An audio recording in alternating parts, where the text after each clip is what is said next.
Welcome to Sunita study zone. আজকে আমি আবার তোমাদের সাথে ইংলিশ সিনোনিম ডাব্লিউবিসিএস প্রিভিয়াস ইয়ারের কোয়েশ্চেন শেয়ার করব।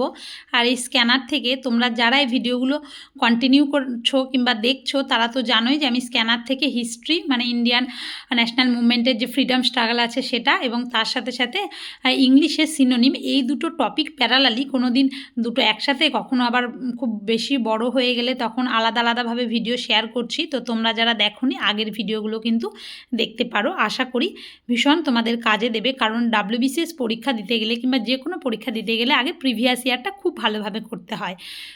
তো চলো শুরু করা যাক। আর এই যে আমি সিনোনিমগুলো করাচ্ছি এগুলো শুধু কিন্তু ডাব্লিউবিসিএস না, WBCS, SSC group C, group D, যে পরীক্ষাতে তোমার ইংলিশ রয়েছে, গ্রুপ সিতে রয়েছে, তো সেই পরীক্ষার জন্য ভীষণ ইম্পর্টেন্ট।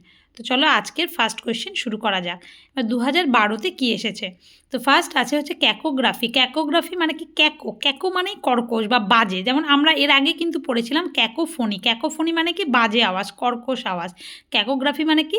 ব্যাড স্পেলিং বা পুওর হ্যান্ড রাইটিং, খুব ভুল বানান বা একটা কি বলবো খুব খারাপ একটা হস্তলিপি, এরকম বোঝাতে ক্যাকোগ্রাফি ওয়ার্ডটা ব্যবহৃত হয়। তো দেখো ক্যাকোগ্রাফি মানে ভুল বানান বা পুওর হ্যান্ড রাইটিং বলা যেতে পারে, বা ব্যাড স্পেলিং। এরপরে নেক্সট কোয়েশ্চেন আছে he changed his job and was out of frying pan or fire. মানে সে তার জবটা চেঞ্জ করেছিল এবং মানে তার ফলে তার সিচুয়েশানটা খুব বাজে হয়ে গেছিলো। তাহলে out of frying pan or fire মানে কি? মানে হচ্ছে in a condition from bad to worse, মানে আরও বাজে, জবটা চেঞ্জ করাতে সে আরও বাজে কন্ডিশনে চলে গেল। তো ভীষণ ইম্পর্টেন্ট, তোমরা দেখে নেবে। এবার নেক্সট কি?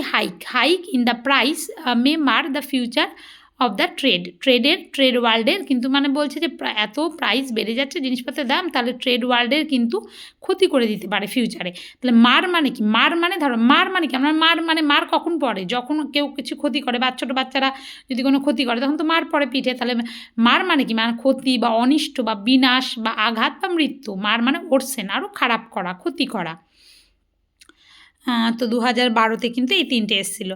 এবার নেক্সট যাবো আমরা 2011 কোয়েশ্চেনে। তো দেখো তোমরা 11তে কী কী রয়েছে। ফার্স্ট কোয়েশ্চেন বলেছে the maidens clothes were so bizarre that they created quite a sensation. Bizarre মানে কি? অদ্ভুত, বা একটু প্রোনাউন্সিয়েশনটা একটু কিন্তু অন্যরকম আছে, দেখে নেবে। বিজার মানে অদ্ভুত বা গ্রটেস্কিউ মানে উচ্চারণটা যদি তুমি ঠিকভাবে অ্যাকচুয়ালি করতে, গ্রটেস্ক এরকম একটা উচ্চারণ আসবে, মানে পিকিউলিয়ার বা ওয়ার্ড এই টাইপের।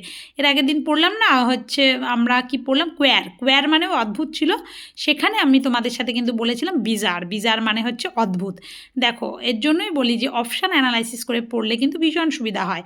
বিজার মানে কি? অদ্ভুত, এটা মানে হচ্ছে গ্রটেস্ক। এইবারে নেক্সট কোয়েশ্চেনে আমরা চলে যাচ্ছি 42-এর পরে 43। তো the teacher gave us explicit ইনস্ট্রাকশানস, মানে এক্সপ্লিসিট বা স্পষ্ট বা একটা ক্লিয়ার, পরিষ্কারভাবে বর্ণিত সেরকম একটা ইনস্ট্রাকশান দিয়েছিলেন।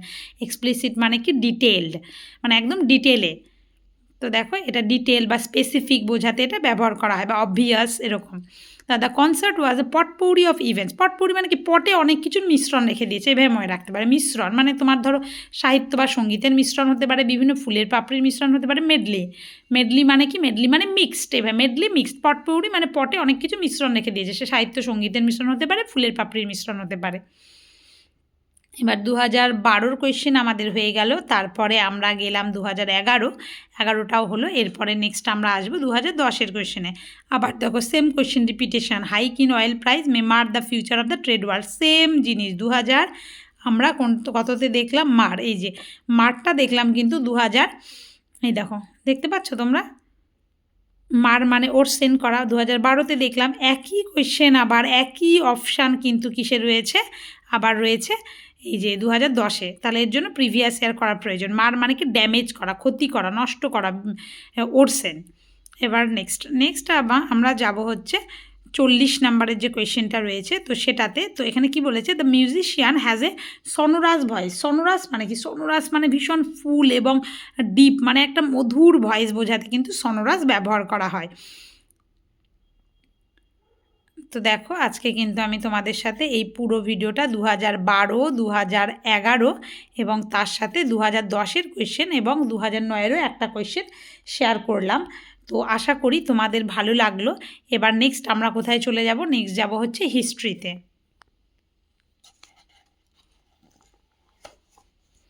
হিস্ট্রি আগের দিন তোমাদের সাথে আমি শেয়ার করেছিলাম, এই দেখো 2022-এর কোয়েশ্চেনটা শেয়ার করেছিলাম। 2022-এর পুরো একদম অপশান ধরে ধরে ডিটেলে অ্যানালাইসিস করেছিলাম 2022টা। আর এরপরে আমরা যেটা করব, এরপরে কিন্তু আমরা 2021-এর যে কোয়েশ্চেনগুলো সেগুলো কিন্তু ডিটেলে অ্যানালাইসিস করব। তো দেখতেই পাচ্ছ 2021-এর প্রথম কোয়েশ্চেন কী আছে, who had design the first national flag. National flag প্রথম কে ডিজাইন করেছে, সিস্টার নিবেদিতা ডিজাইন করেছে। তারপর কার্লাইল সার্কুলারের বিষয়টা, সেটা কে জারি করেছিল, বা হচ্ছে when was it issued in colonial India, কখন ইস্যু করা হয়েছিল। আর decree to prevent nationalist protest among students in educational institutions during the partition of Bengal. Bangla যখন পার্টিশন করা হয় সেই সময় কিন্তু এই যে মানে স্টুডেন্টরা বলা হয়েছিল যে সমস্ত স্টুডেন্ট এই মানে প্রোটেস্টে অংশগ্রহণ করবে তাদের কোনো গ্র্যান্ট দেওয়া হবে না, এই রিলেটেড আর কি। আর next question, which revolutionary leader made mercy petition from jail. Jail থেকেই মার্সি পিটিশন করলো ভিডি সাভারকার। সাভারকার কিন্তু জেল থেকেই মার্সি পিটিশনটা দিয়েছিল। তো এই কোয়েশ্চেনগুলো যে ডিটেলসে অ্যানালাইসিস সেটা কিন্তু আমি তোমাদের সাথে আবার নেক্সট দিন করব। আগের দিন এই কোশ্চেনের যে আনসারগুলো হয় 2021-এর, এইগুলো কিন্তু আমি তোমাদের সাথে জাস্ট শেয়ার করেছিলাম। এরপরে নেক্সট দিন আমি এগুলো যে ডিটেলে একটা উত্তর সেগুলো শেয়ার করবো। তারপর দেখো 2020-এর কোশ্চেনগুলো বলেছে যে what is the meaning of গাদার। গাদার মানে কি? গাদার মানে রিভল্ট বা বিপ্লব। এর আগে এই রিলেটেড অনেক কোয়েশ্চেন ছিল। দ্য ফার্স্ট ইন্ডিপেন্ডেন্স ডে কবে সেলিব্রেট করা হয়? 26শে জানুয়ারি 1930 সালে। ক্যাবিনেট মিশন কবে এসেছিল ইন্ডিয়াতে? 1946 সালে এসেছিল ক্যাবিনেট মিশন, সম্ভবত মার্চ মাসে। বরদলুই সত্যাগ্রহ কে লিডার ছিল? ছিল বল্লভভাই প্যাটেল। তারপর in which news paper boycott was first declared. Boycott এইটা প্রথম কোন নিউজ পেপার ডিক্লেয়ার করা হয়েছে? সঞ্জীবনী পত্রিকায় কৃষ্ণকুমার মিত্রের, তোমরা সকলেই জানো। এবার নেক্সট বলেছে কোন কে গ্রেট রিভলিউশনারিস্ট ছিলেন, যে যিনি যার ব্রেনটা ছিল behind Chittagong army raid. Chittagong army রেডে কে ছিলেন? মাস্টারদা সূর্য সেন, সকলেই জানি। তো why did Rabindranath Tagore refuse knighthood. কেন? জালিয়ানওয়ালাবাগের ম্যাসাকার যেটা হয়েছে তার বিরুদ্ধে প্রোটেস্ট করতে গিয়েই কিন্তু নাইটহুড উপাধি ত্যাগ করেছিল। তোমরা আমাকে কমেন্ট করে বলবে জালিয়ানওয়ালাবাগের ম্যাসাকার কবে হয়েছিল, পার্টিকুলার ডেটটা উল্লেখ করে। নেক্সট, হু ফাউন্ডেড দ্য খুদাই খিদমাতগার। খুদাই খিদমাতগার কে তৈরি করেছিল? খান আব্দুল গফর খান। রেড কুর্তা বা রেড শার্ট বলা হয় যে তিনি, ফ্রন্টিয়ার গান্ধী নামে পরিচিত। তো দেখো তোমাদের সাথে জাস্ট 2020 এবং 21-এর এইটুকু কোয়েশ্চেন আমি আনসারগুলো শেয়ার করলাম। এর পরের দিন আমি কিন্তু 21টা আবার ডিটেলসে অপশান ধরে ধরে আলোচনা করব। তো আজকের মতো এই ভিডিওটা এটুকুই। তোমরা জানিও তোমাদের এইভাবে আমি যে অপশান অ্যানালাইসিস করে করে করাচ্ছি তোমাদের কেমন লাগছে।